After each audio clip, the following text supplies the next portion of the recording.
coconut headboard. Also attractive is a coffee table laminated with tobacco leaves, a major cash crop of the region. Now, from the Coconut Palace, a whole industry pretty much boomed from a lot of the inventions that came about from that era. Even we have some beautiful stories where the abaca carpet, which was done by one of these inventors, he pretty much continued to go on and now does a lot of carpentries for Mercedes-Benz. There's a whole industry on the cocoa shells that pretty much boomed. And a lot of the products that you see now in this show as well, a lot of these inventions actually stem from these 13 inventors. No? Okay, now a sister structure that not many know of, which was built around the same era, is the Bamboo Mansion. Now the Bamboo Mansion did not get as much publicity as the Coconut Palace because this structure was made and is located in Puerto Azul. But if the Coconut Palace was built to showcase what you can do with coconut, the Bamboo Mansion was designed and built to showcase the best of Philippine bamboo. Now, the entire structure, the superstructure itself, was a combination of steel and bamboo. Roofings were done in thatch roof. All the roof framings were actually done in bamboo as well. Unfortunately, the publicity on this structure was not really as known because this was a summer residence of the late President Marcos, and so was actually off limit to the general public. But from the bamboo the bamboo house, a new era of playing with indigenous materials came to the firm, and these sparked up a new design form, which then came when the project of the Pearl Farm. Now, the Pearl Farm is actually a structure resort in Davao that has won many awards, and most recent for bioclimactic facades by SOMFI. Not many people know as well, but the Pearl Farm is actually one of the most photographed resorts in the country. Now, I think it was in 1994, it became the first Filipino-designed structure to hit the pages of Architectural Digest as well. The Pearl Farm is actually designed as a double skin layer. There are two skins to the Pearl Farm. The first skin, made of bamboo, is actually meant to take in the heat so that the second skin would be protected and it would not take, you would not get the Davao heat coming into the bedrooms.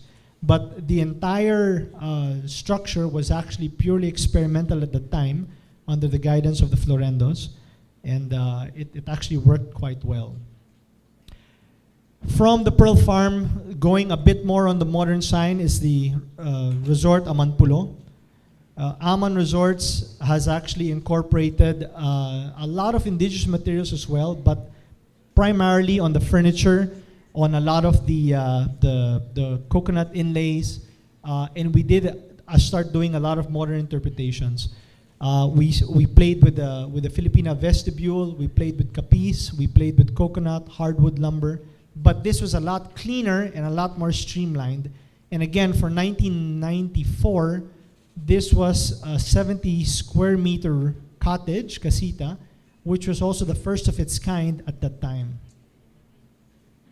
So now the question is, now that you have all these new products that have started to evolve, how now do you start evolving your designs to be able to meet the demands of today, cross-cultural differences, and arguably difficult clients or challenging clients?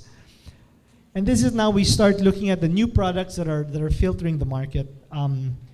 From kapis to the way coconut is handled, the way bamboo is handled, stone, timber, and there's quite a variety of it. For this one in particular, this house, we started playing with a simple palette of using hardwood kapis and mother-of-pearl inlays, which actually began to translate to using a lot of these indigenous materials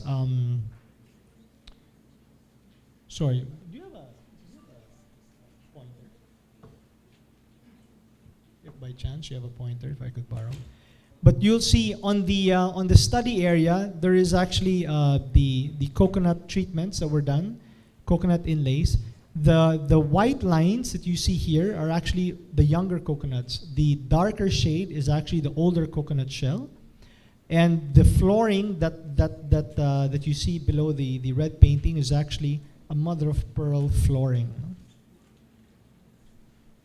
The Richter residence went a bit more vernacular in form, and this is actually in Dumaguete. Now, the Richter residence, we started going with more traditional capiz windows, a play of bamboo and thatch roof as primary materials. And the entire structure is actually really made from bamboo and very much reminiscent of the traditional bahay kubo, but expressed with a bit more modernity by infusing new spaces with regards to the furniture pieces that were placed in. But we mix that as well with some traditional furniture just to bring back the soul of being Filipino. This is a private residence located in Cavite as well.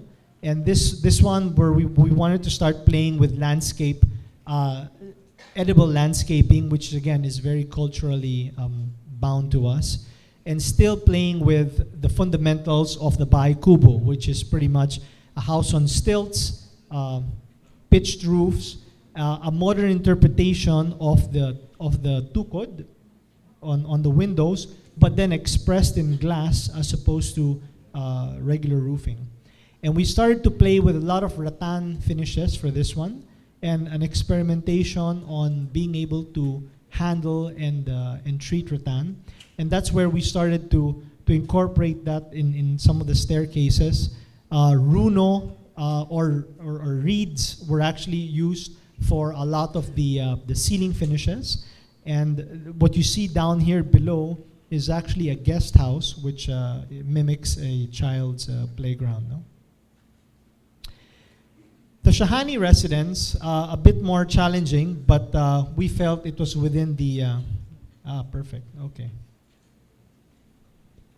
We needed to have a sense of place, and this was actually located in the rice fields of Tarlac. She wanted a modern bahay kubo, and that's pretty much what we gave her.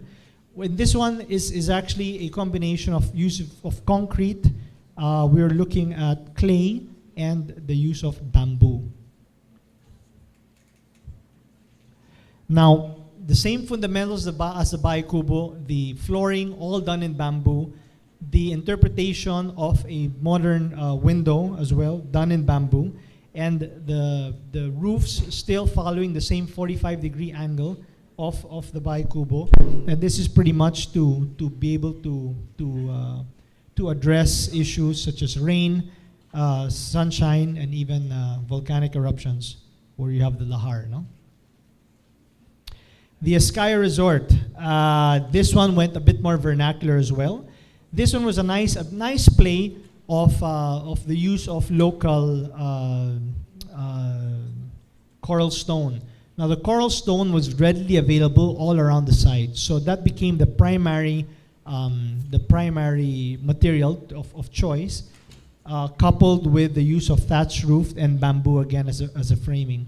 So again, we played with a bamboo thatch roof, but then put in a skylight, not directly on the roof, but indirectly, so you get direct sunlight coming in, so not to get the heat gain into the rooms. And we played with a traditional tinalak type weaving, which is done by the Eskaya tribe, and we incorporated that as well as a back headboard. For the bathroom, although not very clear, this is actually bamboo halves, which are laminated in resin, and we started doing that as an interpretation of the traditional capiz that we were doing.